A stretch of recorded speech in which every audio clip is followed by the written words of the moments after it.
ମୁଁ ଆଜି ତମକୁ ପଢ଼ଉଛି ସପ୍ତମ ଶ୍ରେଣୀର ବିଜ୍ଞାନ ଇଲେକ୍ଟ୍ରିସିଟି ହେଲା। ଆମର ଯୋଉ ଦେଖିଥିଲ ଆଗରୁ ବଲ୍ ଆଉଥିଲା ହୋଲ୍ଡର ଦେହରେ ଥିଲା ବଲ୍ ନା ଭାଇ। ଆଗ ଏମିତି ଗୋଟେ ହୋଲ୍ଡର ଥିଲା ହେଲା, ଏମିତି ହେଇକିରି ତା ଦେହରେ ବଲ୍ ପଶୁଥିଲା ଏମିତି ଡୁବୁଟେ ନା ନାଇଁ।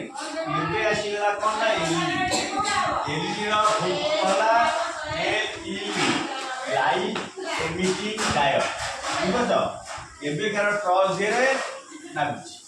आधे रहा तुम बैटरी रहीगला ये आगे जो रहा ग्लास आधे यहाँ है एलईडी ये एलईडी रहा बुझे यहाँ रिफ्लेक्टेड आधे लाइट रिफ्लेक्ट हुए आगू यहाँ एलईडी लगे आर पल्स मैनुअल अच्छी सुई चापिले यहाँ चलला बुझे विभिन्न रंग एलईडी रही नालिया नेलिया हलदिया आम देखिछ जो आम बाहर बाहर बरजात्री गाड़ी जाऊ ना ये जो बड़ बड़ बोर्ड सब एलईडी से तैयारी लिचु लाइट एलईडी लिचु लाइट अलग एलईडी अलग बुझे बुझे आमर ये है इलेक्ट्रिसिटी नुआ डेभलप होती कौन आम एलईडी बल्टा बदल जामती आम ये बल्ब जलू सब से जो बल्ब सब है ये एलईडी ता भीतर भी गोटे छोटिया एलईडी अच्छी कि 8-10टा एलईडी ता भीतर लगी से जलला पर बुझे।